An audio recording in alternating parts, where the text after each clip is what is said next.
Eat Bulaga, ilalaglag daw ng 5? Yan ang pag-uusapan natin ngayong araw ng Miyerkules, July 10. Pero bago yan, ay humiling ako na pakisubscribe ang aking YouTube channel.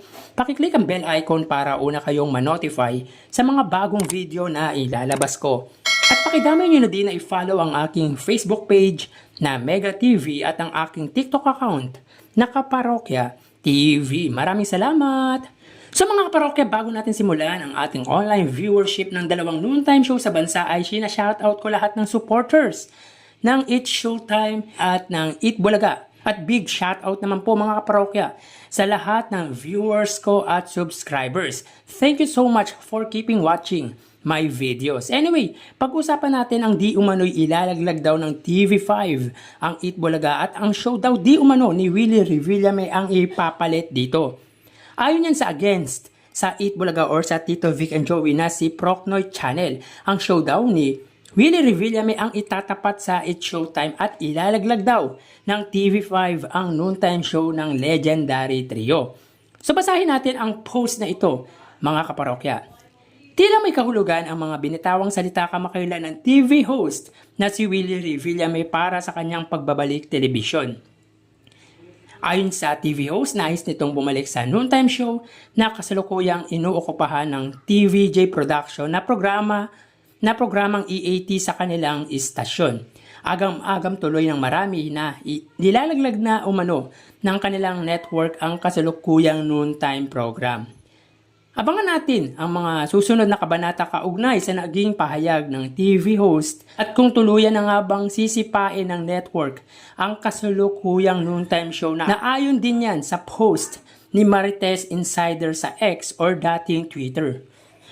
Well mga kaparokya, para sa akin ay napaka-imposible ng sinasabi ng page na ito. Unang-una, may kontrata or agreement silang pinagkasunduan.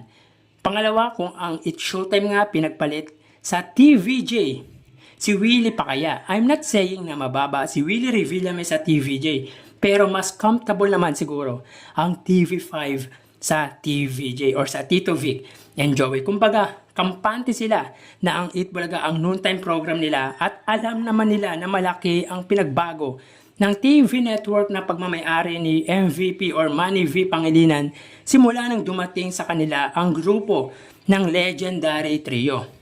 Kaya malabo pa sa sabaw ng pusit yung sinasabi ng page na ito. Tiwala ang TV5 or yung management ng TV5 sa Tito Vic and Joey. Kahit pa sabihin natin na matatanda na ang Legendary Trio, ay iba pa din ang hatak nito sa masa. Alam naman natin na malaki ang solid viewers or mga supporters ng Eat Bulaga at si MVP sanay sumugal yan. Kaya for sure, isusugal niya ang longest running noontime show sa bansa para maging pundasyon ng TV network niya. Kumbaga, proven and tested ang Eat Bulaga. Marami ng pinagdaanan at walang kontrobersyang kinasasangkutan. Yung mga host nito, walang kontrobersyang kinasasangkutan mga kaparokya. Well-recognized and well-organized ang Eat Bulaga, tapos ipagpapalit lang nila. Kayo mga parokya, kung ikaw ang may-ari ng TV network, ipagpapalit mo ba ang 45 years? Please comment down below mga kaparokya.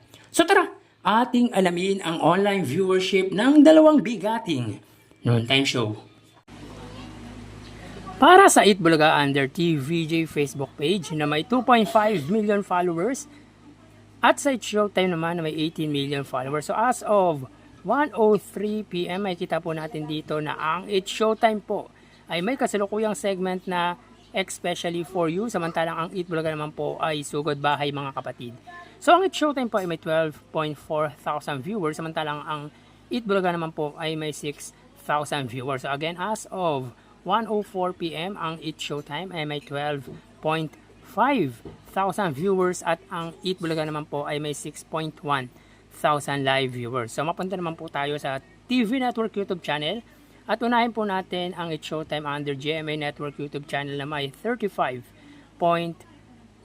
million subscribers. Samantalang sa Eat Bulaga naman po, under po yan sa TV5 Philippines na may kasalukuyang subscribers na 1.87 million. So as of So as of 1:04 PM, ang It's Showtime under GMA ay may 15,000 viewers. Samantalang ang Eat Bulaga under TV5 ay may 38,000 viewers. So again, as of 1:05 PM, ang It's Showtime under GMA ay may 15,000 viewers. Ang Eat Bulaga naman po under TV5 ay may 38,000 viewers. So mapunta naman po tayo sa main YouTube channel ng dalawang noontime show. Para po sa It's Showtime under ABS-CBN It's Showtime na may kasalukuyang subscribers na 2.29 million subscribers. Samantalang sa Eat Bulaga naman po under sa Eat Bulaga TVJ YouTube channel na may kasalukuyang subscribers na 1.04 million.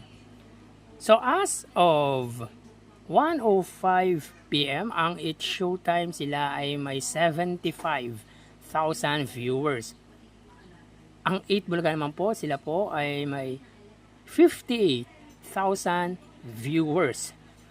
So again, as of 1:06 PM, ang It's Showtime sila ay may 80,000 viewers at ang Eat Bulaga naman po ay may 58,000 live viewers. So bali, ang total na nakuha ng dalawang noontime show ay mga kaparokya. Bago natin ibigay ang total live viewership ng dalawang noontime show ay humiling ako ng pakisubscribe ang aking YouTube channel. Pakiclick ang bell icon para una kayong ma-notify sa mga bagong video na ilalabas. At pakidamay nyo na din na i-follow ang aking Facebook page na Mega TV at ang aking TikTok account na Kaparokya TV. Maraming salamat!